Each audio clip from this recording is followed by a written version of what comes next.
अपना प्रसंग ये आ गया, कल हमने पढ़ा था, निष्काम कर्म करना कैसे संभव है? उन्हें यज्ञ के रूप में करके।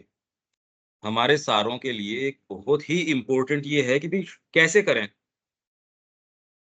तो इसके अंदर अब मैं गीता की अपनी जो कमेंट्री है, ये तो हमने पढ़ लिया था, पर इसको इस इश्यू को एक स्तर तक पूरा ही हम समझ के, तो ये कमेंट्री मैं शुरू कर देता हूँ पेज 94। पहला जो भाग है गीता का, उसकी पृष्ठ संख्या आपकी 94। उसमें से मैं लगातार ही इसको शुरू कर देता हूँ। इसमें जो-जो साथ में इश्यूज़ आएँगे वो सारे अगर रिपीट भी हो रहे हैं तो भी मैं इसको पढ़ता जाता हूँ। कुछ मैं इसमें जहाँ मेरे को लगेगा मैं बता दूँगा। कहीं यदि आपको कोई सेंटेंस या कोई कॉन्सेप्ट आपको ऐसे लगे कि इसको और खोलने की आवश्यकता है, ये क्लियर नहीं है, वहाँ आप रोक लेना इसको। तो ये पूरी कमेंट्री इसी से जुड़ी हुई, कहीं कोई पॉइंट आ जाएगा, कहीं कोई पॉइंट आ जाएगा, हो सकता है कोई एक चीज़ रिपीट हो जाए और वो रिपिटिशन भी एक दूसरे शेड में होगा अगर आप ध्यान देंगे तो। वो रिपीट एग्ज़ैक्टली सेम बात नहीं होगी। तो ये 94 के ऊपर है। यहाँ ये जब अर्जुन को ये कहा गया, कर्म करने में ही तेरा अधिकार है, परंतु केवल कर्म करने का, कर्म फल का कभी भी नहीं है। कर्मों के फलों को कर्मों का उद्देश्य न बना। अकर्म, कर्म परित्याग में भी तेरी आसक्ति न हो। तो हमारा कल जो टाइटल था, निष्काम कर्म करना कैसे संभव है? क्योंकि यहाँ यही कह रहे हैं, कर्मों के फल से तेरा कोई उद्देश्य नहीं है। कामना, तुरंत के अंदर कौन-सी चीज़ ड्राइव करती है? कामना। कर्मों के फल में तेरा कोई उद्देश्य नहीं है। हालाँकि अर्जुन उसको स्वीकार नहीं करता, क्योंकि अभी 2 कड़ियाँ तो बाकी हैं। अरे! फल से मेरे को समस्या नहीं है, चलो फल के लिए नहीं करता, पर कर्तापन का भाव तो अभी मैं कर रहा हूँ और कर्म से आसक्ति। फल से आपको कोई इतना मतलब नहीं है, पर आपके ये आसक्ति हो जाएगी कि कर्म से तो आसक्ति हो ही जाएगी। तो इसके अंदर ये दोनों चीज़ों से भी ये धीरे-धीरे तो इसको करें कैसे? अगर आप इसका विवेचन चिंतन करेंगे, ये इस स्तर पे संभव नहीं है और इसका प्रमाण ये है कि लोग कहते ज़रूर हैं, करते नज़र नहीं आते इसको और जो करते हैं, उनके कर्म इतने घोर तरीके के कर्म हैं, वो आपको लगता है ये कर्मयोग है। माँ जो कर्म कर रही थी और जो-जो उनकी थी इतना बड़ा आश्रम की स्थापना कर देना, ओरोविल की स्थापना कर देना, सारे इस स्तर की चीज़ें वहाँ स्थापित कर देना, तो माँ कहेंगी दूसरे तो ये कहेंगे कितनी एम्बिशियस लेडी है ये। तो ये नज़र नहीं आ सकता, क्योंकि जिस तरीके के कर्मों को एक्चुअल कर्म तो अब करेंगे आप। पहले तो आप अपने शक्ति सामर्थ्य के दायरे पे करते थे। कितना भी बड़ा वो दायरा हो, किसी में कम है, किसी में ज़्यादा, किसी में बहुत ज़्यादा है। वाइटल के आधार पे लोगों ने देखा वाइटल के आधार पे क्या-क्या किया जा सकता है। वो तो आप देखोगे कि अच्छा ये कर्म किया जा सकता है। सारे दिन आदमी पॉलिटिक्स में कर ही रहे हैं, कि कई-कई चीज़ों में लोग कर ही रहे हैं, पर उसका मोटिव अभी भी जो है कामना है, वो कर्मों की श्रेणी में है नहीं। तो क्या इससे कोई दूसरा मोटिव हो तो इससे भी गंभीर काम किए जा सकते हैं निश्चित। इनफैक्ट काम की शुरुआत ही तब होती है, कर्म शुरू ही तब होते हैं और इसके आधार पे इनके आधार पे ही कर्म किया जाता है और कोई आधार पे कर ही नहीं सकते।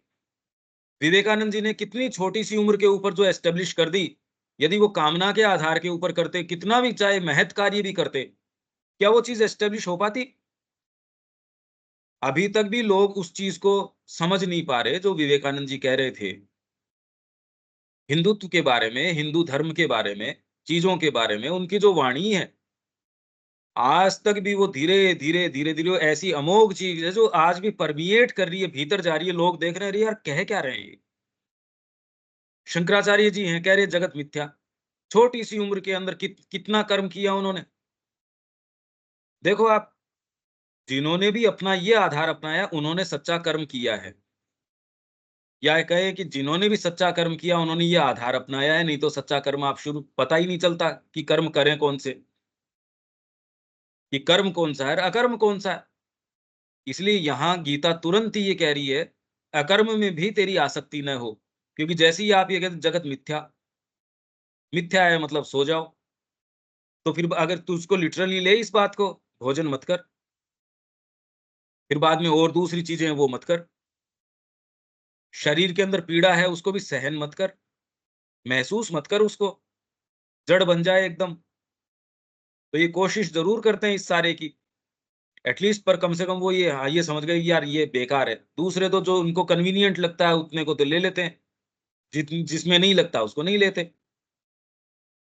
मैं खाली ये बता रहा हूँ कि जहाँ से गीता शुरू कर रही है, बहुत ज़्यादा फंडामेंटल प्रश्न है ये। जब तक आप इस प्रश्न को ही नहीं समझोगे, गीता इसको किस तरीके से हैंडल करती है, श्री अरविंद उसको किस तरीके से सामने लेके आते हैं, ये प्रैक्टिकल मुद्दे हैं, फिलोसॉफिकल मुद्दे नहीं हैं।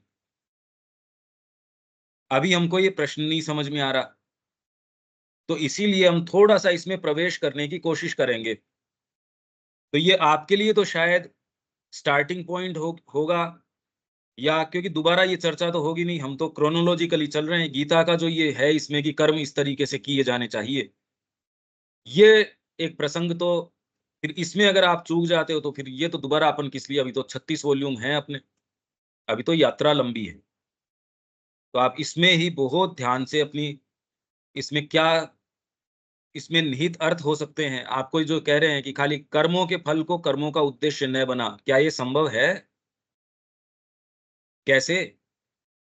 ये कर्म करूँ तो मैं इससे मेरे को फल नहीं मेरे को फ़र्क नहीं पड़ता। तो तुरंत ही ये प्रश्न आ जाएगा, चयन कैसे करेगा? आपके सामने 2 कर्म हैं, चयन किस आधार पे करोगे? फिर तो चयन का कोई आधार ही नहीं रहेगा। कामना तो बता देगी ये वाला करो, ये वाले करने से लाभ ज़्यादा है या कम से कम हानि कम है। इसमें करने में भी तकलीफ तो दोनों में ही है, इसमें कम है तो चयन का आधार हो गया। यहाँ आप कहते हो भई ऐसी तो कोई बात नहीं है, तो आप क्या चयन का आधार है? कुछ नहीं। कर्मफल तो अनन्य रूप से सभी कर्मों के अब मैं इसको क्रोनोलॉजिकली कंटीन्यूअस, ये लगभग 124 पेज तक की है। मैं इसको लगातार पढ़ता जाता हूँ, ये मैंने बैकग्राउंड आपको दिया है। इसमें कई से इश्यूज़ आएँगे, हमने इनकी चर्चा करी भी है, तो आपको कुछ-कुछ तो फ़ैमिलियरिटी है इस बात से, पर मैं जानता हूँ ये इतनी गंभीर चीज़ है कि जितनी बार करी जाए, जितनी बार समझी जाए, तब एस्टेब्लिश होती है ये। कर्मफल तो अनन्य रूप से सभी कर्मों के स्वामी का ही है। कर्मफल तो कर्मों का स्वामी कौन है? आपके भीतर जो बैठा है। अभी स्वामी कौन है? हमारा इससे इतना ही प्रयोजन है कि सच्चे और सावधान कर्म के द्वारा उसका फल तैयार करें, और यदि ये प्राप्त होता है, सच्चा तो है, पर नेग्लिजेंटली कर रहे हो आप। इसलिए अपने उत्तरपाड़ा के भाषण में श्री अरविंद क्या कहते हैं? Not do his work negligently. अभी तो जो माँ का नाम लेते हैं, जैसे ही माँ का कहीं कोई उद्देश्य है, नेग्लिजेंट है उसके अंदर, और जहाँ कामना है वो उसको ड्राइव कर रही है। आप देख सकते हो इस चीज को। तो ये बहुत इंपॉर्टेंट शब्द है, सावधान। बहुत ध्यान से, ऐसे कि जीने मरने का प्रश्न हो, तब आप कुछ यात्रा करते हैं। उससे पहले तो कुछ नहीं करते। मैं केंद्र पे भी जाता हूँ, मैं वहाँ ये भी करता हूँ, मैं यहाँ भजन भी करता हूँ, मैं सारे ही काम करता हूँ। पर यहाँ गीता जो कह रही है, सच्चे और सावधान कर्म। सावधान का अर्थ समझो आप, सावधान, कि आप क्या कर रहे हो? के द्वारा उसका फल तैयार करें, और यदि यह प्राप्त होता है, तो उत्तरपाड़ा के भाषण में not do his work negligently. ये कौन से में मैं एक बार तुरंत आपको एग्ज़ैक्ट शब्द ही बता देता हूँ। वो बहुत इम्पोर्टेंट है।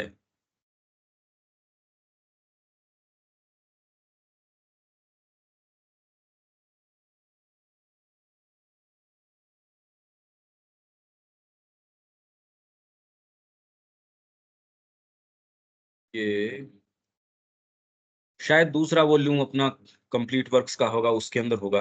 एनी हाउ, वो आप देख सकते हो, उत्तरपाड़ा भाषण के अंदर है ये। अपनी इंडिया वाली किताब है, उसके अंदर भी है। ये इसी के अंदर भी हो सकता है, इसमें नहीं। चलो छोड़ते हैं अभी तो।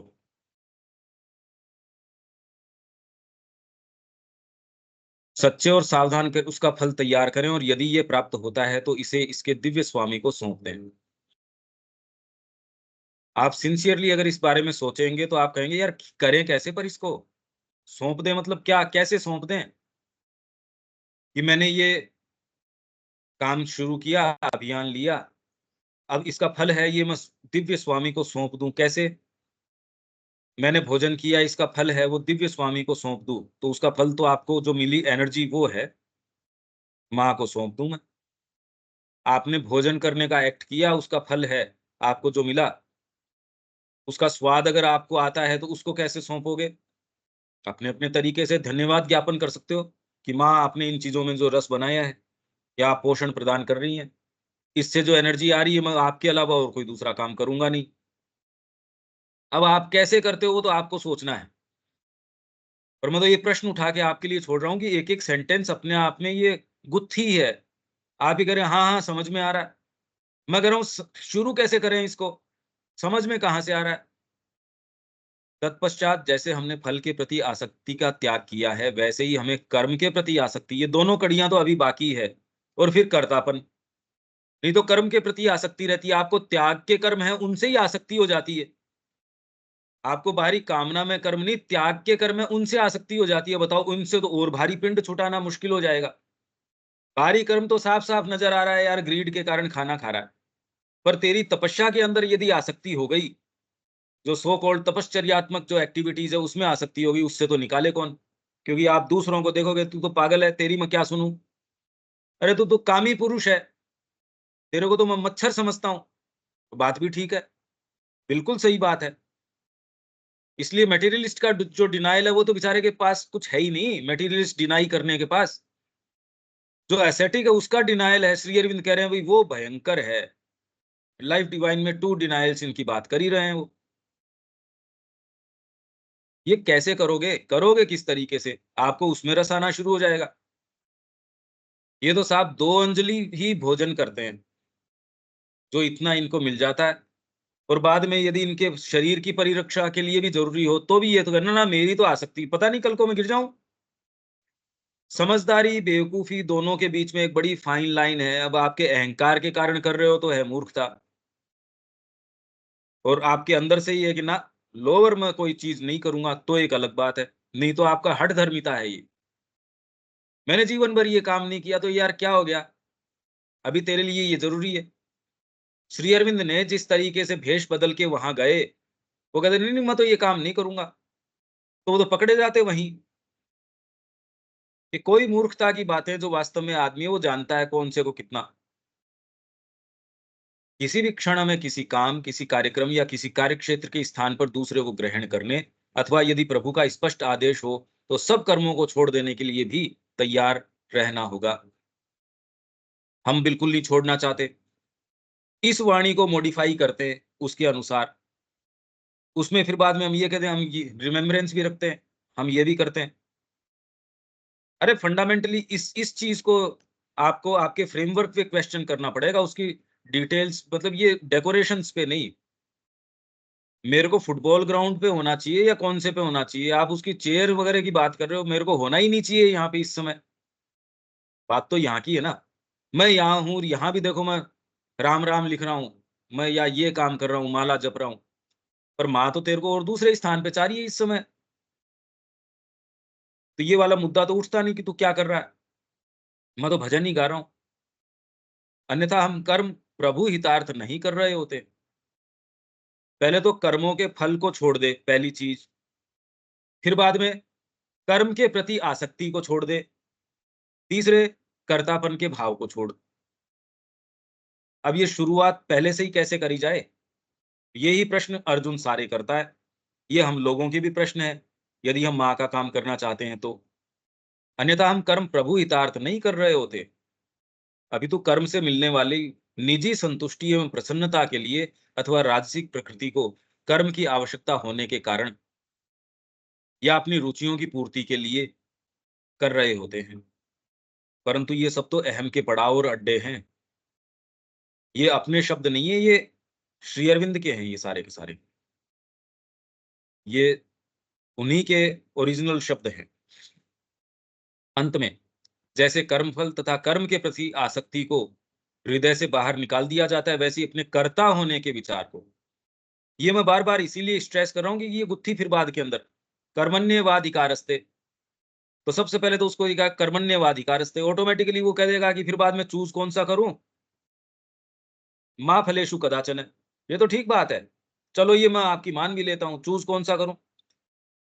फल की तो चलो मेरे को कोई दिक्कत नहीं है, तो ये भीष्म पिता को मारने का किसमें क्या ज़रूरी हो गई फिर बाद में? इनको मारूँ, ये चयन भी कैसे करूँ मैं? कर्म का चयन कैसे करूँ? तो कर्ता होने के विचार को, विचार तथा भाव के प्रति अंतिम आसक्ति, तो डिवाइन वर्कर के बारे में जो श्री अरविंद की कविता भी है, डिवाइन वर्कर का वर्णन भी है, दमोदर के अंदर भी है, अलग-अलग स्थानों के अंदर है। अलग-अलग पुस्तकों में अलग-अलग तरीके से श्री अरविंद का विवेचन करते हैं स्थान-स्थान के ऊपर, कि कैसे ये लास्ट में ये जो भाव है आपका कर्तापन का, अभी तो वर्तमान में आपके ये पहली चीज़ नहीं हुई, उससे पहले ये माँ करवाती है सब कुछ। फंडामेंटल इश्यू है, एक्चुअल ट्रुथ नहीं है अभी। इसलिए उसमें पावर नहीं आ पाता। आपके कहने के बावजूद भी होता क्या है उससे? आपके जीवन के जो शॉट्स हैं, वो तो कोई और ही प्ले करता है, या ट्यून है, वो तो कोई और ही बजाता है। अंतिम दृढ़ आसक्ति को भी छोड़ना होता है।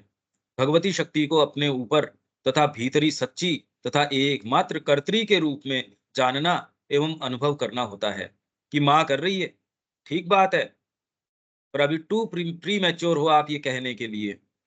सावित्री यदि ये इस चीज़ का दुरुपयोग करे, इंडल्ज करे इन बहानों के अंदर, तो आज कोई सावित्री क्या महाकाव्य हो। उसको जो प्रलोभन डेथ ने दिए, आप पढ़ो तो सही, क्या प्रलोभन दे रही है डेथ उसको। और बाद में सुप्रीम लॉर्ड आके उसको क्या प्रलोभन दे रहे हैं, और सावित्री उसको भी स्वीकार नहीं कर रही। तो आप तो ये कह रहे हो कि ये, और फाइंडिंग ऑफ द सोल के अंदर ट्रिपल सोल फोर्सेस से वो मिलती है, और वो ट्रिपल सोल फोर्सेस उसको कितनी-कितनी प्रलोभन की बातें करती है, वो भी देखो आप। वो तो फाइंडिंग ऑफ द सोल की जर्नी के अंदर है। करुणा की देवी मिल जाती है, फिर माइट की देवी मिल जाती है, जगदम्बा दुर्गा स्वयं, ये देवियाँ उसको मिलती हैं, तो आप उसको दरकिनार करके, नहीं तो आप ये कहते ये क्या बात हुई? एकमात्र कर्तृ ये है, उसने उस इस बात में इंडल्ज किया नहीं। वो तो लास्ट तक भी सुप्रीम लॉर्ड की भी बातें स्वीकार नहीं करती।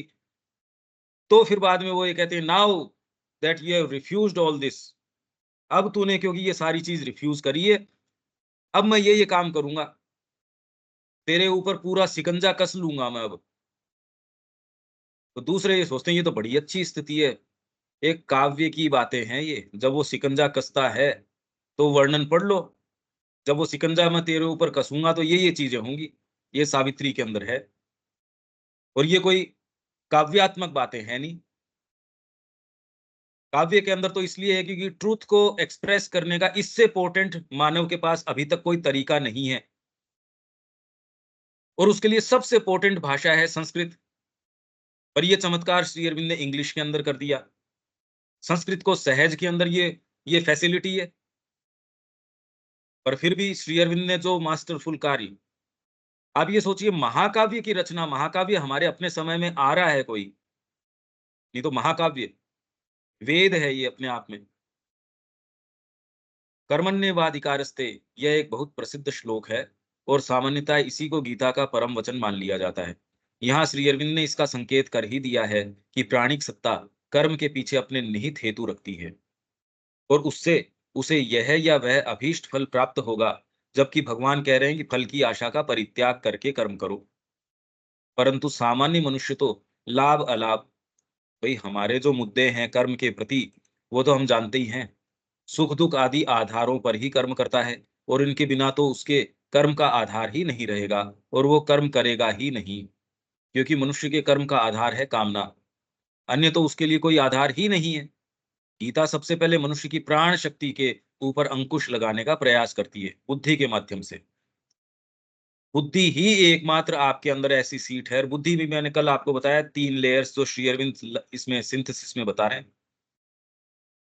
लोएस्ट तो आपकी अंडरस्टैंडिंग है। तो वर्तमान में ऊपर वाले का आपके पास कोई एक्सेस है नहीं, इसीलिए माँ श्री अरविंद की बातें करते हो, पर जब एक्चुअल मुद्दे आपके जीवन में अराइज होते हैं, उस समय या तो आप भ्रमित होते हो, भ्रमित इसलिए होते हो क्योंकि दूसरे चीज़ें हैं उनकी कॉल की ज़्यादा आपके अंदर कि वो आपको इतना प्रभावित करती हैं, आकर्षित करती हैं। कहीं ये है कि ये मैं निर्णय लूँगा तो आपकी चेतना जानती है इसके क्या अर्थ हैं। आप उससे सकुचाते हो, नहीं यार इसका मतलब तो ये निकलता है। तो आप ये कहते हो मैं भ्रमित हो रहा हूँ। अर्जुन भी कह रहा था मैं भ्रमित हो रहा हूँ, भ्रमित नहीं बदमाश था, ऐसे देखा जाए तो। क्योंकि अंदर से कोई चीज़ जानती थी उसके परिणामों को, तो वो तुरंत कह देती मैं भ्रमित हो रहा हूँ। आप भी यदि कहें इसमें भ्रम हो रहा है, वो भ्रम इसीलिए हो रहा है, क्योंकि 2 चीज़ें आके आपस के अंदर टकरा रही हैं। तो तुरंत आपके जो नेचुरली जो चीज़ निकल के बाहर आती है, वो कि भ्रम पैदा हो रहा है। नहीं भ्रम कैसे हो सकता है? भोजन और दूसरी कोई ऐसी कोई साथ में चीज़ पड़ी हो, आप कहें भ्रम हो गया मेरे को। अरे भ्रम कैसे हो सकता है? ये कोई भ्रम का काम ही नहीं है। तो भ्रम हमेशा ही तब होता है, जब आपके ये सर्टेन दूसरे कॉल्स भी इम्पोर्टेंट हों, तो भ्रम है। गीता सबसे पहले मनुष्य की प्राण शक्ति के ऊपर अंकुश लगाने का प्रयास करती है, क्योंकि उसकी अन्य सत्ताओं में वही सबसे अधिक प्रबल है। मार डालने की कोशिश नहीं करती, जैसे बच्चे को तैयार किया जाता है, उस तरीके से हैंडल करती है। दूसरे श्लोक में अब ये जितनी भी बातें कर रहे हैं, अब इसमें माँ प्राण की शिक्षा के बारे में क्या कहती है? मन की शिक्षा के बारे में क्या कहते हैं? इन बारे में भी कि भई प्राण को तैयार करें, तो अब माँ ने उसकी शिक्षा के बारे में भी कह दिया। गीता तो एक जो भी चीज़ कह रही होगी, एक फिलोसॉफिकल तरीके से वर्णन कर रही है। मुद्दा प्रैक्टिकल है, वर्णन फिलोसॉफिकल है। माँ बिल्कुल प्रैक्टिकली उसको आपको डिटेल के अंदर की उसको एग्ज़ीक्यूट कैसे करें, इसकी शिक्षा शुरू कैसे करें? सब्जेक्ट तो आप कर नहीं सकते कि चलो प्राण की अब ये क्लास है, वाइटल एजुकेशन की क्लास कर रहे हैं हम। फिजिकल एजुकेशन में तो आप कह दो कि ठीक है एक्सरसाइज़ेज़ कर रहे हैं, फिजिकल एक्सरसाइज़ेज़ और मेंटल एक्सरसाइज़ेज़ के अंदर वो भी आप थोड़ा बहुत समझ सकते हो। पर ये कि वाइटल एजुकेशन की क्लासेस चल रही हैं, तो वाइटल एजुकेशन कोई मोरल एजुकेशन या सिखाने की चीज़ थोड़ी है यूँ। ऐसा करना चाहिए, ऐसा करना नहीं चाहिए। चाहिए के दायरे को तो ये तो मानती नहीं ना। अरे भैया चाहिए, नहीं चाहिए, फिलहाल तो मेरे को तो देख आसक्ति है। आँखों ने स्त्री को देखा, उसके पीछे भाग खड़ी हुई या उसने दूसरे को देखा, उसके पीछे भाग खड़ी हुई। जीभ ने पूछा नहीं, उससे पहले इसके अंदर तो लार पड़नी शुरू हो गई और थोड़ी बहुत भूख हो और उसको सामने अगर इस तरीके के पकवान आ जाए, आपसे पूछता है क्या वो? बुद्धि कहे ऐसा नहीं करना चाहिए, चाहिए को मानता कौन है?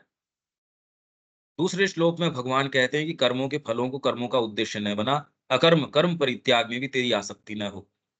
अब यदि प्राणिक सत्ता को कर्मफल की चाह न दी जाए, तब भी वह सूक्ष्म रूप से स्वयं उस कर्म में ही रस लेने लग जाती है और उसे ही ऊंचा कर्म बताने लगती है। ये एक और जोरदार बात है। अभी तो आप इस स्थिति के अंदर भी नहीं आए कि कर्म फल को छोड़ दो। आप इसको एक साइकोलॉजिकल विवेचन करके देखिए खाली मानसिक सुरुचि के लिए।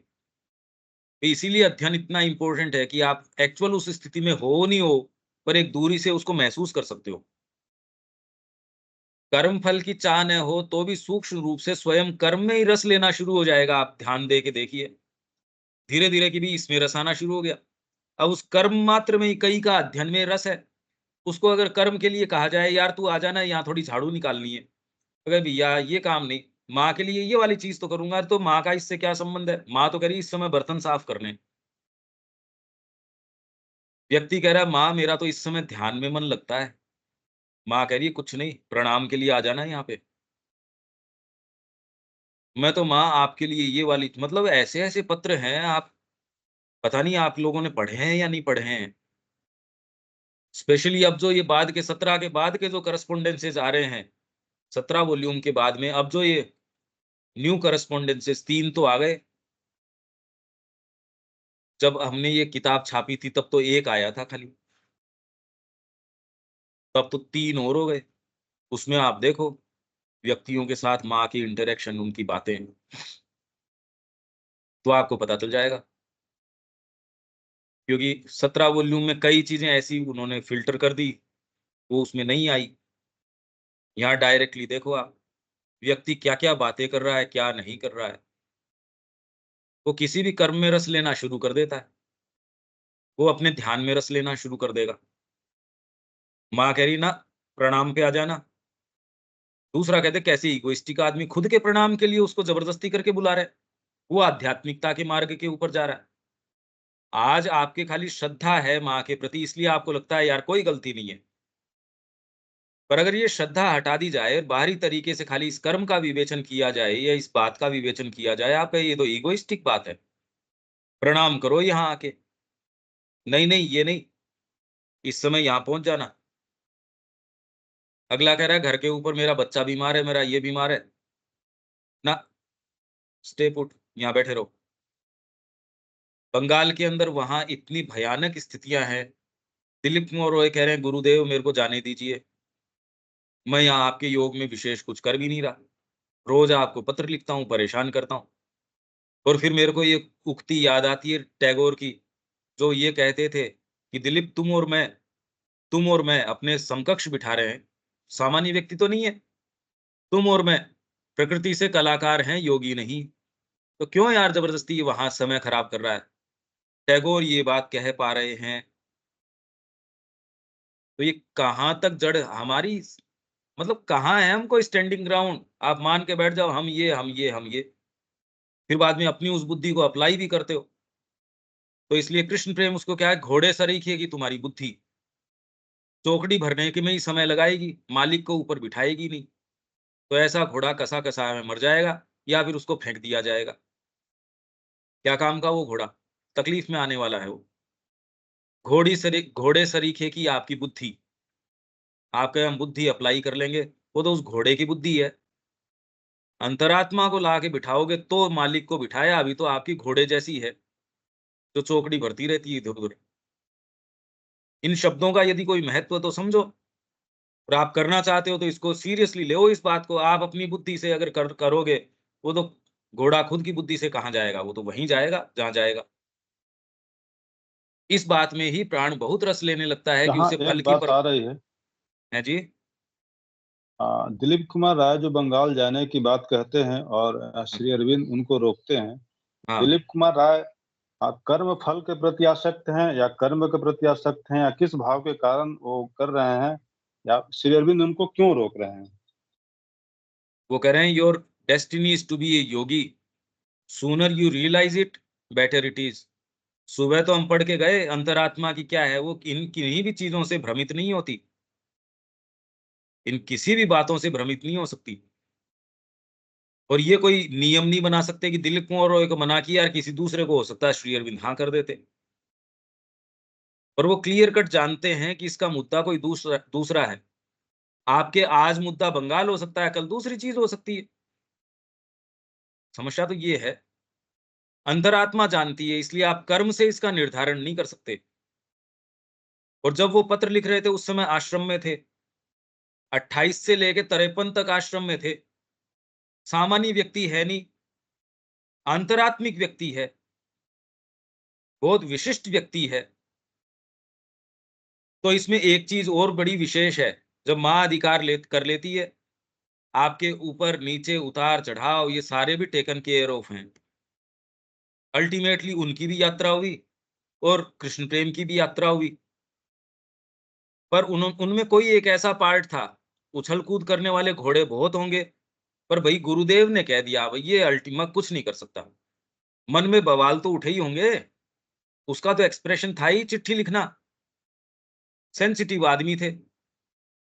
आपके घर से अगर खबर आए कि आपके मोहल्ले में जिसको आप बचपन से चाची, ताई, बेटी, बहन जो भी कहते आए हो, उसके साथ दुर्व्यवहार हो रहा है, वहाँ से आपको पुकारा जा रहा है, जिनको आप पिता तुल्य है, ये है, वो है, जो भी आप मानते थे। इनके तो पूरे बंगाल में मधुर संबंध, इसीलिए तो उनको बुला रहे थे। ऐसे के अंदर उनको क्या महसूस हुआ होगा? इसकी किसी की आपकी बाहरी प्रकृति वो क्या उछल-कूद करती है, उसकी भी वास्तव में कोई सच्ची कीमत है ही नहीं। एज़ लॉन्ग एज़ कोई एक भाग आपका आके कि माँ देखो मैं जैसा हूँ वैसा हूँ, इस पे सच्चा अधिकार आप ले लो, वो अधिकार ले लेती है। वो अधिकार लेके आपकी उछल-कूद, आपके ये वो कि इससे कोई विशेष फिर बाद में मायने होते भी नहीं। आपका बहुत अच्छा बैकग्राउंड हो तो भी आप कहीं जाओ ये कोई ज़रूरी नहीं है। और आपका बिल्कुल बैकग्राउंड नहीं हो, और वहीं इसीलिए गीता कहती है चांडाल है या पाप योनि से भी पैदा है, पर अगर उसमें सच्चा संकल्प आ गया, तो वो साधु मानने योग्य है। ये एक बड़ा विचित्र है, मतलब ये क्या बात है? आप बाहरी तरीके से आकलन करते हो, बाहरी कोई आकलन है ही नहीं। दिलीप मोर रॉय का उदाहरण उनको उसी केस के अंदर मना कर दिया और दूसरे को हो सकता है श्री अरविंद डेलीगेट के रूप में वहाँ की जा, ये काम करके आ। कहते हैं कि मेरे को ही मना किया आपने, उसको आपने हाँ कर दिया। सारी आंतरिक चीज़ें हैं। तो आप तो इसके परिणाम से इसका निष्कर्ष निकालिए कि वो अपने जीवन के काल के बाद में वो क्या महसूस करता है। भई किसी भी चीज़ के आपके निर्णय आपने किया, उसका परिणाम क्या आया उससे देखो।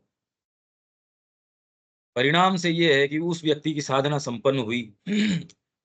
पत्रों को देख के तो लगता है यार इतना संशयशील आदमी इसका कुछ हो सकता है? और परिणाम जब आप देखते हो अरे इसको जो मिला है, ये तो इसकी जो शिष्या है, इंदिरा देवी, वो तो एक्चुअल में शिष्या ही है। नहीं तो आप उसकी अगर दोनों के पत्र पढ़ो, पुस्तक पढ़ो, एक तो ये है जो बिल्कुल साक्षात्कार में है, श्री कृष्ण की आपको वाणी सुनाई दे रही, जो आपको मीरा का सारा भजन, कितने भजन है, कितने वॉल्यूम्स हैं इनके देखो और एक से एक। तो आप मन में ये धारणा बना के बैठ जाते हैं यार इनकी प्रकृति तो बड़ी सधी हुई प्रकृति है। इनकी प्रकृति है बेचारों की, इनकी तो बड़ी वो चौकड़ी मारते हुए घोड़े की सी प्रकृति है। इससे कोई फ़र्क नहीं पड़ता। अल्टीमेटली इनसे कोई भी फ़र्क नहीं पड़ता, ये और भी विचित्र बात है। ये कहना नहीं चाहिए, क्योंकि आप इसी को क्योंकि आपकी लोअर नेचर है, यही यही तो सुनना चाहती है, अरे इससे कोई फ़र्क नहीं पड़ता। तो ये एक जो पूरा मामला है, ये अंदर से बाहर है एक्चुअल में, इसलिए विचित्र है। हमारी बुद्धि बाहरी तरीकों को पकड़ना चाहेगी, आंतरिक को छोड़ना चाहेगी। इसलिए सुविधाजनक तरीके से जो उसको ठीक लगता है, वो मान लेती है। तो ये कोई बाहरी आप इसका प्रमाण नहीं कर सकते कि क्योंकि उनको ये कहा, ये कोई बात नहीं हो सकती। ठीक है दीपक जी, आगे चलें? जी, ठीक है।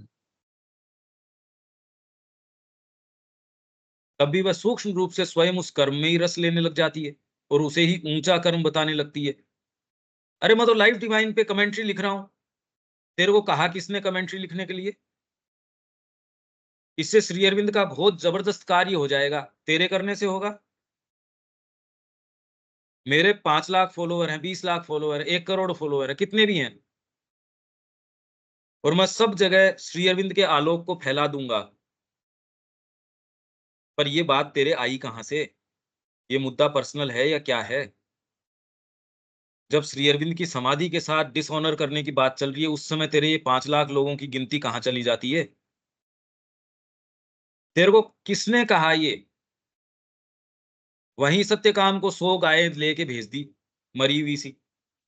उसके माध्यम से उसको ब्रह्म ज्ञान हो गया सारा का सारा। कोई एक बैल है, उसने आके ब्रह्म ज्ञान दे दिया। कोई एक पक्षी है, वो भी आपको ब्रह्म ज्ञान उससे भी मिल जाएगा और यूँ आप ब्रह्म ज्ञान के अंदर अपने आप के रस के लिए प्रवेश करोगे, वो घोर आपको पाशविकता के अंदर लेके चला जाएगा, आसुरिकता में लेके चला जाएगा। तो आप ये कहेंगे यार बड़ी विचित्र बात है। मैं तो खाली यही तो पढ़ रहा था, इसमें क्या कहाँ गलती है? गलती उस एक्ट में तो कोई से में भी नहीं है। गलती तो संघार कर्म में भी नहीं है। अर्जुन को ये कहे अगर तू तेरे बलबूते के ऊपर युद्ध करता है तो इसमें पाप लगेगा। तू अगर राइचियसनेस नेस के कारण, धर्म के कारण, इसके कारण, उसके कारण कोई भी यदि किन्हीं भी कारणों से सिवाय इस कारण के कि मेरे लिए कर रहा है तू, इसके अलावा और कोई दूसरा कारण सूक्ष्म भी होगा तो तेरे को इसका पाप लगेगा। इसके तेरी चेतना पे परिणाम होंगे। तो इसलिए कितना भी ऊँचा कर्म हो, नीचा कर्म हो, आप ये कर रहे हो, वो कर रहे हो, आपको किचन में काम करने भी उत को बिल्कुल कोई दिक्कत नहीं है। कोई मीनियल सर्विस आपके लिए मीनियल सर्विस रहती नहीं, इनफैक्ट ज़्यादा अच्छा और लगता है कि यार पिंड छुटाओ। जब वो कह रहे शारदानंद जी थे वहाँ, जब बाद में सबको ये मठ बन गया था, असाइन कर रहे थे ड्यूटी कि भई कौन-कौन, तो उन्होंने सामने चला के क्या कि मैं तो जो शारदा माँ है उसकी ड्योढ़ी के ऊपर बैठूँगा। मेरे को यार ये ज्ञान-व्यान की और कुछ नहीं। मैं तो वहाँ बैठूँगा, वहाँ द्वारपाल का काम करूँगा। सामान्य व्यक्ति नहीं। उसको पता है ये और दूसरे तो फालतू चीजें हैं, कल को वहम पैदा कर देंगे। इसलिए पहले राजा कोई उसको ये कहते नहीं बनना पड़ेगा तेरे को। वो कहता है यार क्यों परेशान कर रहे हो? आप रामानुज की पुस्तक पढ़िए, उसमें जब शास्त्रार्थ हो रहा था, उसको ये कह रहे हैं कि उसको शास्त्रार्थ में राजा को ये कहते हैं कि तेरी जो वाइफ है, वो अनचेस्ट है, वो पतिव्रता नहीं है। अब राजा की पत्नी को ये कह दिया, उसने कहा गला उतार दूंगा, इसको प्रमाणित करना पड़ेगा। अगर ये चीज सही नहीं निकली तो ये गला उतार दिया जाएगा तेरा तुरंत ही। राजा को अगर ये कहा जाए कि तेरी स्त्री पतिव्रता नहीं है, तो उन्होंने कहा ये क्या लांछन लगा रहा है, सोचो आप। तो उसने कहा जी, जो साम्राज्य है उसमें आधा पाप तो राजा भोग लेता है, उसमें कोई भी पाप करता है, शास्त्र ये कहते हैं, शास्त्र का प्रमाण दे दिया, आधा पाप राजा को भोगना पड़ता है। स्त्री है वो अर्धांगी है, तो आधे से आधा तो उसका हो ही गया। जब पाप वो भोग ही रही है तो चेष्ट कहां से हो गई? राजा ने कहा हाँ यार, ये तर्क तो तेरा ठीक है, ये बात तो तेरी ठीक है। तो बचा नहीं, वो तो गले उतरने के लिए तैयार ही था उसके अंदर कि तेरा अभी गला उतार दूंगा मैं, और आगे कोई दलील की जरूरत ही नहीं है। तो आदमी इन चीजों में रस लेने लगता है, ये ऊंचा कर्म, ये नीचा। अब राजा कौन बनना चाहे ऐसे में कि आपको जनता का आधा पाप लेना पड़े, और ऐसे की वाइफ कौन बनना चाहेगी उसका आधा आपको लेना पड़े? कहे यार मेरे को कोई खुद के ही मेरे प्रारब्ध है, वो मेरे से नहीं सहन हो रहे, ये तो शास्त्र कह रहा है, ये कौन ले के भैया, ये तो अपने तो नहीं है, दूर रहो। और फिर बाद में राजा को हाथ का काम आना जरूरी है। कुमार स्वामी ये बात कह रहा है, इतना भी वो कोई उसके पास बैकग्राउंड अच्छा हो, पैसा हो, तेरे को क्राफ्ट आता है क्या, हाथ का काम आता है, तो लड़की दी जाएगी, नहीं लड़की नहीं दी जाएगी।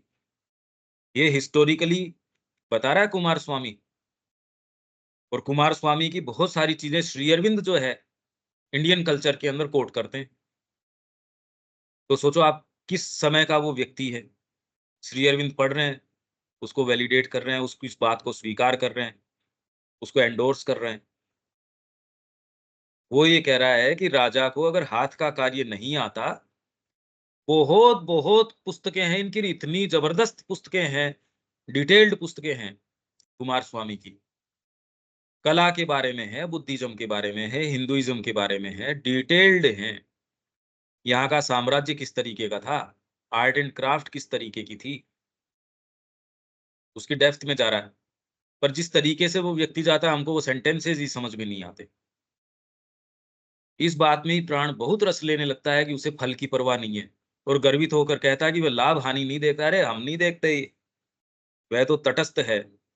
और आप ये पाएंगे ये भाग सब आपके अंदर हैं, हम सब में ये भाग खूब खूब हैं।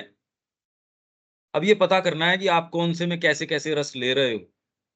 श्री माता जी के प्रति, अपने इष्ट के प्रति समर्पित है, ये तो खूब। अरे मैं नहीं देखता ये, मैं यार इन चीजों के प्रति तो देख कितना भी पैसा लग जाए, ये तो बस माँ के लिए है। अब जो हम जानते हैं हम कैसे हैं, पर ये तो वाली बात तो हमारे में है।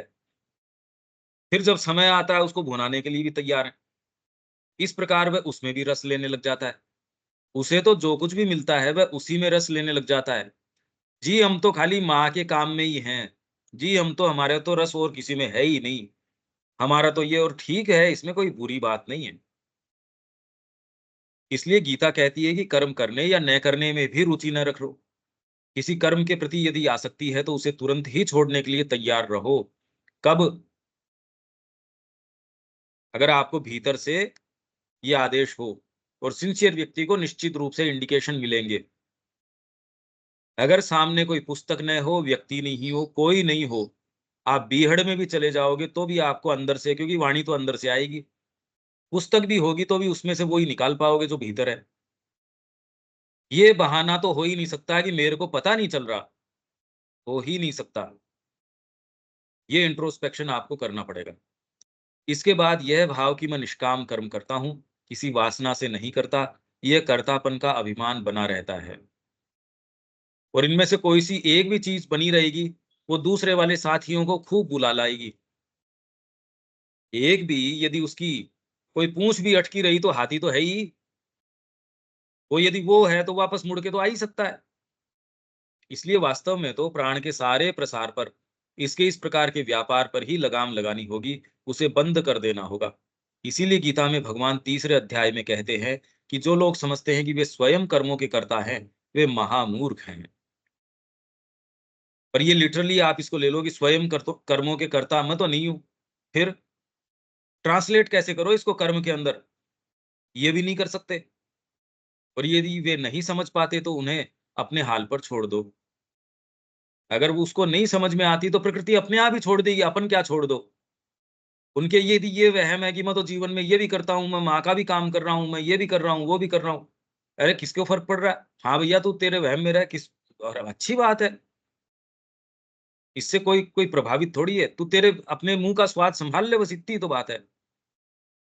तो इसलिए ये गीता के अंदर क्या है, जो जो समझते हैं ऐसे जो महामूर्ख हैं, यदि वे नहीं समझ पाते, उन्हें अपने हाल पे छोड़ दो। समझदार ये कहता है पिंड छुटाओ माँ मेरा इससे। मेरे को तो समझ नहीं है। मेरे को बिल्कुल समझ नहीं है। मेरा कैसे भी कुछ करो। तो वो समझदारी इसके अंदर है कि अपनी सारी ये उतार के अपना सारा वज़न और वो अपने गुरु के चरणों के अंदर चढ़ा देता है। दूसरा है वो अपनी समझ से चलता है। वो उसको गड्ढे के अंदर लेके जाती है। परंतु वास्तव में कर्म तो मेरे अधीन होकर मेरी प्रकृति ही करती है। तब भी मनुष्य तो इन सब कर्मों को अपनी अहम चेतना के कारण स्वयं पर आरोपित करता है और फिर उनका प्राण कर्म के फल की इच्छा करता है। यहाँ गीता का सारा प्रयास एक ऐसा मानसिक अंकुश तैयार करने का है, क्योंकि कर्मयोग की बात इसकी बुद्धि योग की बात करती है गीता। पर बुद्धि का मतलब ये आप सिंथेसिस के अंदर देखो, बुद्धि का क्या अर्थ है? जिसमें प्राण की सब वृत्तियों के दरवाजे बंद कर दिए जाएं। हालांकि इस प्रयास में सफल होने की तो लगभग कोई संभावना ही नहीं है। परंतु फिर भी मतलब यदि आप सीरियसली साधना अपना भी लेते हो, तो भी ज्यादा कुछ कर पाओ उसकी कोई विशेष संभावना नहीं है। उससे पहले तो खैर ये प्रश्न ही नहीं उठता। बुद्धि का एक सर्टेन रिवर्सल जब तक आपके नहीं हो जाता, तब तक बुद्धि योग शुरू नहीं हुआ। कि जब वो अंकुश लगाने के ऊपर उतर ही आती है, नहीं ये चीज तो नहीं चलेगी। जब वो अंकुश ही लगाने के लिए तैयार नहीं है, तब तो शुरुआत ही कहाँ है। परंतु फिर भी कोई संरचना तो निर्मित करनी ही होगी। फिर ढांचा तो तैयार करोगे ही। गीता कोई तो बात करेगी, या आप कोई भी जैसे हम बात कर रहे हैं, कुछ तो बात हमको कहीं से शुरू, फिर धीरे धीरे धीरे धीरे फिर एक परिणाम तक हम लेके जाते हैं। पर ये भी तो गीता लास्ट में संरचना तैयार करती है। लास्ट में कहती है सर्वधर्मान, छोड़ दे इस संरचना को। पहले ही खुलते ही थोड़ी कह देती, जिसके सारे व्यक्ति आगे बढ़ सके। अन्यथा गीता आगे विकास करे ही कैसे। इसीलिए धीरे धीरे ऐसी संरचनाएं तैयार की जा रही है, ऐसे आपके ढांचे बनाए जा रहे हैं, जिनके आधार पर बढ़ा जा सके और फिर यथा समय उन्हें उच्चतर ज्ञान के द्वारा अतिक्रम कर दिया जाए। और आप इस आधार पे बढ़ते हो, आप अपने संकल्प के माँ को अपने आप को दे देते हो। वो आपको और प्रकाश दिखाती हैं, आप उसको एग्जीक्यूट करते हो। पर इसमें ये दोनों ही प्रक्रियाएं, ये बाहरी आपको प्रतीत हो सकती है और भीतरी आपका जो समर्पण है, आपका हृदय उसमें रस लेना शुरू कर देता है। फिर माँ का जो संकल्प है वो भी, इसमें बहुत बहुत चीजें इन्वॉल्व है, कोई ये क्लियर कट ऐसी नहीं है। मतलब इतना वर्णन श्री अरविंद करते हैं, उसके बावजूद भी वो उसके अंदर थोड़ा सा गैप लेके चलते हैं कि भी ये सारी चीजें हो सकती हैं, सकती हैं। जो आपके यौगिक साधन है उसमें भी लास्ट के अंदर एक तो उसका उपसंहार किया स्वयं उसके संपादक ने, और फिर श्री अरविंद ने किया। आपको ध्यान हो तो लिख श्री अरविंद ही रहे हैं, पर उनके माध्यम से लिखा जा रहा है। ये तो जो ऑटोमेटिक राइटिंग्स वगैरह है उसमें है ये। यौगिक साधन एज सच यूं श्री अरविंद का नहीं है। वो तो श्री अरविंद जैसे पहले वो अपने आप को ये ट्राई कर रहे थे। कई लोग करते हैं, अपने हाथ को ढीला छोड़ दो, फिर देखो कौन सी चीज आपसे लिखवाती है। तो वो कह रहे हैं भाई केशव चंद्र सेन की है या किसकी है, उसकी आत्मा आई, उसने ये सारी चीज लिखवा ली। पर हाँ, श्री अरविंद के बीइंग के माध्यम से लिखवाई तो हर कोई चीज नहीं आ सकती, हर कोई चीज लिखवा नहीं सकती। फिर उपसंहार उसके अंदर पहले तो उसका है, फिर श्री अरविंद का है। आप खोल के देखो इसको, क्यों है ये दो। और इन दोनों के अंदर ही वो अगला भी ये कह रहा है और श्री अरविंद भी, श्री अरविंद इसके अंदर ये कह रहे हैं कि योग की जो एक्चुअल प्रक्रिया है उसका तो कभी वर्णन किया ही नहीं जा सकता। ये तो खाली कुछ कुछ मोटे मोटे पॉइंटर्स हैं जो कोई इस मार्ग पे जाए हो सकता है उसके लिए हेल्पफुल हो, बस इससे ज्यादा की बात नहीं करी जा सकती। आपकी सारी सिंथेसिस में जो एक्चुअल योग अपना रहा है वो उसके माध्यम से उतना जरूर समझ जाएगा जिस जिस स्थिति में वो है। पहली बात तो समझे ही कैसे, इतनी इन्वॉल्व चीजें हैं सिंथेसिस में कि भी ऑफ योग, योग के अलग अलग तरीके, भक्ति के माध्यम से जाओगे तो उसमें ये शेड्स भी आके प्रवेश करती हैं, तो ये कैसे होगा, ये साक्षात्कार कैसे होगा, ये वाला। आप सोचो श्री अरविंद कहाँ बैठ के सारे नक्शे को चार्ट आउट कर रहे हैं। इतना बड़ा, हम तो एक कोई हम खुद का तो नहीं पता, वहां वो सारी योग पद्धतियां, चिंतन की धारा यदि अद्वैतवादी होगी तो वो आपको किस तरीके से लेके जाएगी। अद्वैत वाले के अंदर थोड़ा सा ये इनपुट और होगा तो ये थोड़ा सा आपको इसमें ये मॉडिफिकेशन हो जाएगा। भक्ति योग है उसके अंदर यदि ज्ञान का भी इस तरीके से समावेश होता है ये हो जाएगा, पर इसमें ऑटोमेटिकली कर्म तो ऐसे प्रवेश करेगा ही करेगा। सारे आपको ये सारा चार्ट आउट वो कर रहे हैं, समन्वय है जो भी संभव हो सकता है। हमको खुद का पता नहीं, हम करें हम समझ गए, अरे यार तू कहाँ समझ गया, अभी कहाँ समझ गया। धरती पे खड़े होके मैंने धरती की फोटो ले ली, अरे उसके लिए थोड़ा दूर जाने की जरूरत है, फिर फोटो ले पाएगा उसकी, और फिर भी समझ पाए, फोटो लेने से समझ गया ये कहाँ। केवल श्री अरविंद ने ही इस ओर ध्यान दिलाया है कि गीता का यह एक ऐसे निष्कर्ष तक ले जाने का तरीका है जहां यह समझ आ जाए कि समस्या का ऐसे किन्हीं भी तरीकों से समाधान नहीं किया जा सकता। ये बड़ी विशेष इंपॉर्टेंट लाइन है। एकमात्र श्री अरविंद ये कह रहे हैं गीता सब योगों की बात करती है, पर गीता खाली 2 श्लोकों के लिए लिखी गई है। ये और कोई नहीं कह रहा, कोई भी नहीं कह रहा ये बात। उसमें सारे योग बता दिए, सारी पद्धतियां बता दी, चिंतन की धाराएं बता दी, सांख्य बता दिया, योग बता दिया, इनका समन्वय कर दिया, ज्ञान बता दिया, कर्म बता दिया, भक्ति बता दी, इनका समन्वय कर दिया। जिसमें ईश्वर को आपने पुरुषोत्तम के रूप में बता दिया, अक्षर के रूप में बता दिया, अक्षर तो बता ही रहे हैं, इसकी अक्षर की क्या क्रियाएं हैं, उनका समन्वय साध दिया। फिर बाद में आपके गुणों का विभाग कर दिया इन्होंने कि वो कैसे सारी चीजें जो हैं वो सात्विक है, राजसिक है, यज्ञ तप और दान, ये तीनों कैसे ये तीनों हो सकते हैं, जिनमें समता का निरूपण कर दिया। सोचो आप, एक एक चीज तो नहीं होती आदमी से। दूसरे तीसरे अध्याय में स्थित प्रज्ञ की बात कर रहे हैं, लोग तो इसी को पता नहीं कहां तक लेके चले जाते हैं। स्थित प्रज्ञ साहब, ये तो महाप्रज्ञ हैं, ये आचार्य ये वाले हैं, वो ही नहीं होता जीवन में। कितना ऊंचा स्थान देते हैं उसको, स्थित प्रज्ञ, कि बस ऊंची से ऊंची बात यही है। एक्चुअल में तो हमने कंपैरेटिव तरीके से श्लोकों को और कमेंट्रीज को देखा नहीं, तो विनोबा क्या कह रहे हैं, आपके तिलक क्या कह रहे हैं, और दूसरे ये लोग इन्हीं के लिए श्री अरविंद कह रहे हैं। तो सारे पश्चिम से रंगी मानसिकता है जो ड्यूटी को कि बस ये वाली ड्यूटी करनी चाहिए, परिवार के प्रति करनी चाहिए, देश के लिए करनी चाहिए, उसके लिए, इससे आगे जाते नहीं। श्री अरविंद कह रहे गीता इसके लिए लिखी ही नहीं गई। तो इसलिए जो अपन जो कमेंट्री कर रहे हैं उसके सेंटेंसेस हमको पर्सपेक्टिव देने के तरीके से तो बहुत ज्यादा इंपॉर्टेंट, इसके अलावा तो पर्सपेक्टिव आता ही नहीं। और फिर इसमें श्री अरविंद एक्चुअल में कह क्या रहे हैं उसका भी नहीं पता, क्योंकि यदि यही बात होती तो इसी उपदेश से निष्काम कर्म साधित हो जाता, तब तो फिर पूर्ण सिद्धि पहले ही सिद्ध हो जाती, और इससे आगे गीता का उपदेश करने की आवश्यकता ही नहीं थी। क्या कर रहे थे वो, विश्व रूप दर्शन दिखा रहे हैं, उसके बाद भी फिर बाद में 18वें 17वें के अंदर जाके 17वें 18वें में उसको तमेव शरणम गच्छ, उस ब्रह्म की शरण में चला जा जो यंत्रारूढ़ानी, यंत्र के ऊपर आरूढ़ के समान सारों को चलाते हैं, उसकी शरण ग्रहण कर। और लास्ट में जाके फिर कहते हैं कि तू मेरा प्रिय है। तो भक्ति योग के अंदर जब कर रहे थे तब प्रिय नहीं था क्या। एक स्थान में पहले भी गीता ये कह रही है कि now that your heart is taking delight in me, अब क्योंकि तेरा हृदय मेरे अंदर, ये मैंने कल परसों भी आपसे ये शेयर किया था, तो तब डिलाइट ले रहा था। अब फिर बाद में तो तभी बता देते परम रहस्य, फिर उसको कह रहे गुह्यतम, गुह्य तप, गुह्य, गुह्यतरम, गुह्यतमम, अब श्रृणु में गुह्यतमम वचः, मेरा जो गुह्यतमम है, पहले उसको बताया था परमम वचा, वो तो पहले ही कुछ अध्यायों के अंदर उसका ये मेरा परम वचन है। तो कोई ये देखेगा ये सुप्रीम वर्ड तो यहीं कह दिया। फिर बाद में उसको ये कहते हैं ये गुह्य, गुह्यतरम, गुह्यतमम। खाली श्री अरविंद इन चीज़ों को इस तरीके से साइकोलॉजिकल स्तर के ऊपर सामने निकाल के लेके आ रहे हैं।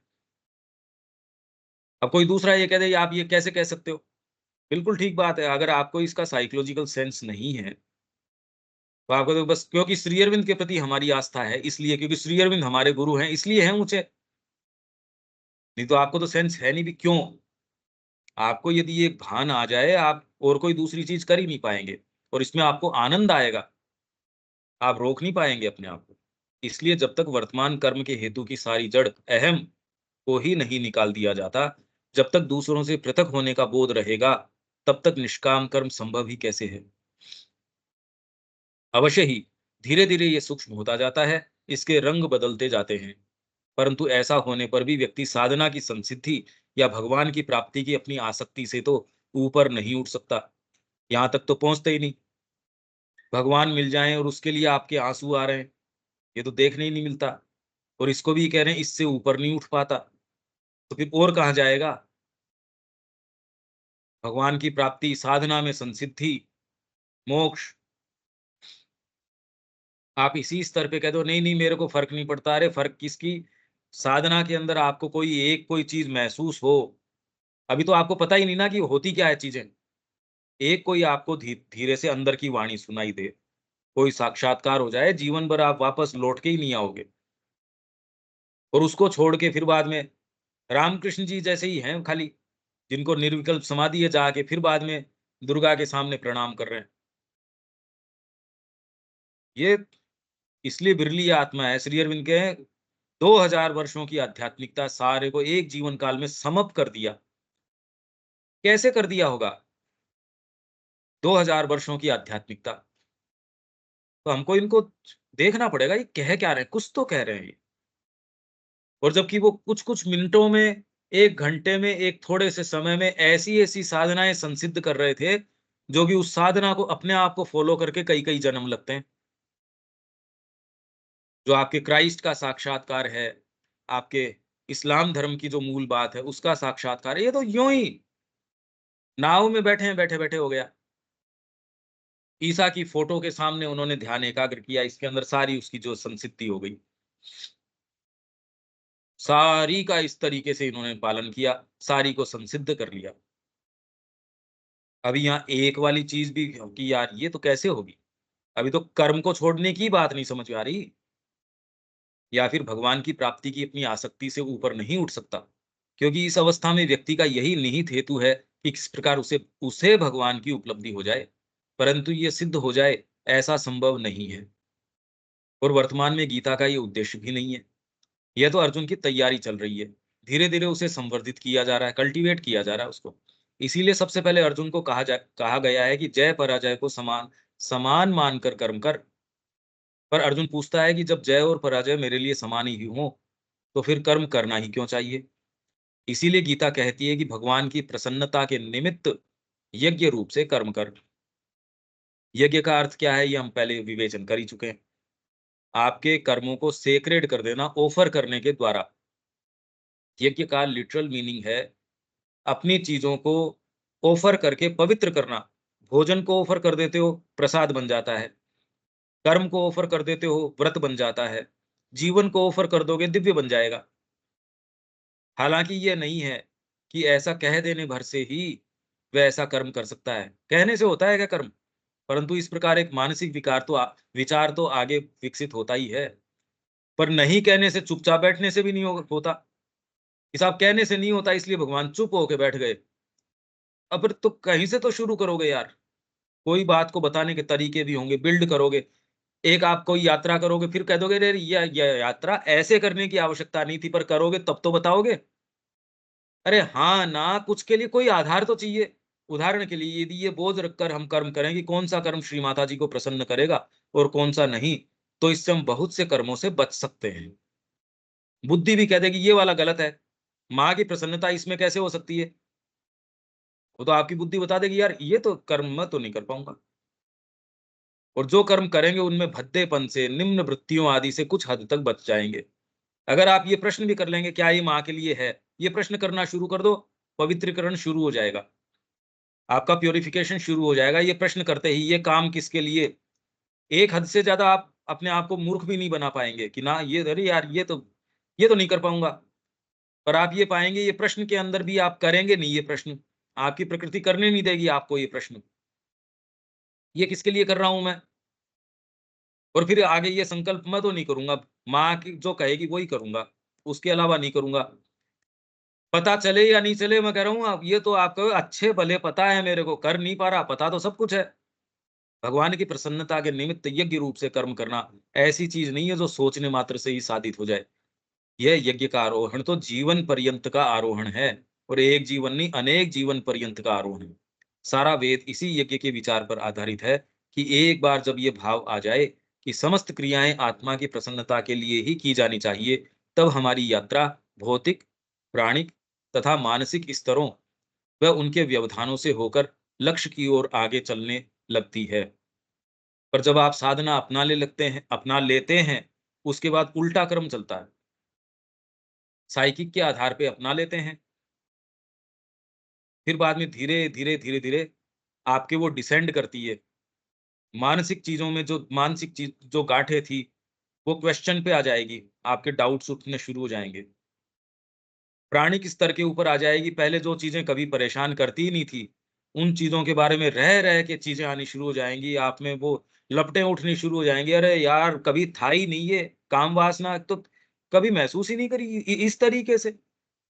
और भौतिक भौतिक अपनी तामसिकता है, काम नहीं करना, ऐप निष्प्रवृत्ति, आप में जो क्लैरिटी का अभाव। आप पढ़िए गीता के अंदर बता रहे तामसिक लोग क्या होते हैं, तो आप ये पाएंगे यार हमारी तो प्राणिक भी नहीं है, ये तो खाली घोर भौतिक वाली बात, तामसिक वाली बात है। हालांकि तीसरे अध्याय में तो ऐसा प्रतीत होता है कि गीता केवल बाहरी यज्ञ की ही बात कर रही है, परंतु चौथे अध्याय में भगवान स्पष्ट कर देते हैं कि कर्म ब्रह्म रूप हैं, और इससे यह स्पष्ट हो जाता है यह सब वर्णन तो प्रतीकात्मक था, जबकि गीता का वास्तविक लक्ष्य तो इससे भी महत्तर है। इस प्रकार गीता की सारी शिक्षा का आधार यहीं से निर्मित होना आरंभ हो गया है। दूसरे बुद्धि योग है, और हमें इसी परिप्रेक्ष्य में इसे समझना चाहिए। गीता बिल्ड कर रही है धीरे धीरे, और मैं इसलिए आपको ये समझा रहा हूँ कि धीरे, क्योंकि इस सिलेक्शन से आपके ये नहीं समझ में आएगा। सिलेक्शन से क्या समझ में आएगा। इस प्रकार सबसे पहले कर्म फल के प्रति आसक्ति के त्याग, फिर कर्मों के प्रति आसक्ति के त्याग, और तत्पश्चात कर्तापन के अभिमान के त्याग का प्रतिपादन करके कम से कम हमारी बुद्धि को तो इस विषय पर स्पष्ट बोध प्रदान कर दिया गया है। और इस प्रश्न के उत्तर में कि ऐसा कर्म संभव ही कैसे है, यज्ञ रूप कर्म करने की बात बता दी गई है कि सभी कर्मों को उत्तरोत्तर यज्ञ के रूप में किया जाना चाहिए या होगा यज्ञ रूप से। यहां हमको इसको विराम देना पड़ेगा। इसमें अगर आप कोई चीज कहना चाहते हो दीपक, कोई बात है इसमें।